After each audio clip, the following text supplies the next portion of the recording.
भारत पूरी तरह से पाकिस्तान पर जंग मुसल्लत करने की तैयारी कर चुका है और इसने अपने मुल्क में बनाए गए हेलीकॉप्टर, जिनका नाम प्रशांत हेलीकॉप्टर है, को पाकिस्तान के खिलाफ इस्तेमाल करने के लिए तैनात कर दिया है। 156 के करीब ये हेलीकॉप्टर पाकिस्तान के खिलाफ जंग में इस्तेमाल होंगे। ये हेलीकॉप्टर 16,000 मीटर की बुलंदी तक जाकर हमला कर सकते हैं और यही हेलीकॉप्टर भारत की फौज भी इस्तेमाल कर रही है और एयरफोर्स के साथ साथ आर्मी भी 90 के करीब ये हेलीकॉप्टर इस्तेमाल करेगी। भारत की प्लानिंग ये है कि सियाचिन ग्लेशियर की तरफ से पाकिस्तान पर अटैक किया जाए। यहाँ ये बात भी काबिल गौर है कि 1999 में जब कारगिल की जंग हुई थी, इस वक्त भी भारत को अगरचे शिकस्त हुई, लेकिन इसको अंदाजा हो गया था कि कारगिल इसकी शदीद जरूरत है, लेकिन इसको कामयाबी नहीं हुई। इसके साथ साथ जब चीन की भारत के साथ 2005 में लद्दाख में जंग हुई, इस वक्त भारत ने ये तैयार कर लिया था कि हमने चीन का मुकाबला करने की तैयारी करनी है और खुद को मजबूत बनाना होगा और पाकिस्तान को भी जेर करना है। अब उन्होंने जो लाइट कॉम्बैक्ट हेलीकॉप्टर तैनात करने का फैसला किया, तो इसके पीछे भी यही मकसद है कि पाकिस्तान को जेर किया जाए। ये हेलीकॉप्टर फायरिंग भी कर सकता है और फजा से फजा और फजा से जमीन पर भी मार कर सकता है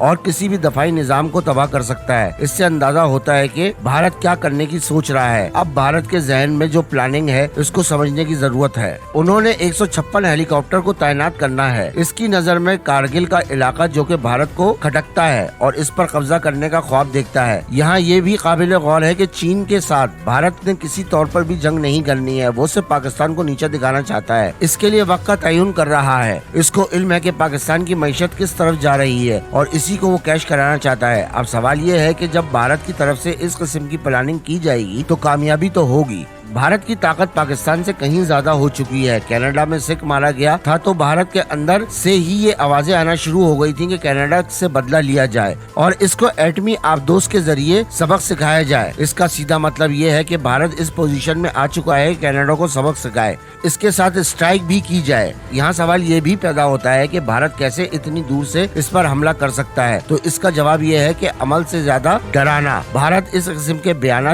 देकर दुनिया को पैगाम दे रहा है कि हमारे साथ जंग करना आसान नहीं। मामला ये भी है कि भारत की तरफ से जो भी बयान आता है, इसका खैर मकदम ही किया जाता है और दुनिया की कोई ताकत भारत के किसी बयान पर रद्द अमल नहीं देती और इसका साथ देती है। जयशंकर ने कहा था, हम भारत में मुसलमानों के साथ गैर इंसानी काम कर रहे हैं, लेकिन इसके बावजूद इनको कोई परवाह नहीं। इनका कनाडा में आदमी मारा गया तो वो कनाडा को धमकी देने लगे, लेकिन पाकिस्तान में 70 आदमी मारे गए तो किसी ने चू तक नहीं की और भारत पर इल्जाम नहीं लगाया। इसकी क्या वजह है? इसकी वजह ये है कि हमने गुलामी का तौक पहना हुआ है, जो कि उतर नहीं रहा। भारत ने पाकिस्तान के 70 बंदे मार दिए, लेकिन पाकिस्तान ने कोई रिएक्शन नहीं दिया। भारत ने एक झूठा इल्जाम लगाकर पाकिस्तान के मासूम शहरी मार दिए और ऐलान करके मारे और पाकिस्तान अभी तक सोच रहा है कि क्या करे और क्या ना करे। पाकिस्तान के माशी हालात इतने खराब है कि हमारी फोर्सेस खामोश तमाशाई बनी बैठी है। हमारी हुकूमत डरपोक और भारत का नाम लेने को तैयार नहीं। हम ज़हनी गुलाम बन चुके हैं। अमेरिका कहेगा वही करेंगे, इसके सिवा कुछ नहीं करेंगे। ये हमारा मोटो बन चुका है। भारत के पास पैसे हैं और हम 2 खरब का बजट लेने जा रहे हैं, क्योंकि हम खसारे में हैं और अब आवाम पर मजीद टैक्स लगाने जा रहे हैं। अगर जंग होती है तो इसके लिए अखराजात कहां से आएंगे?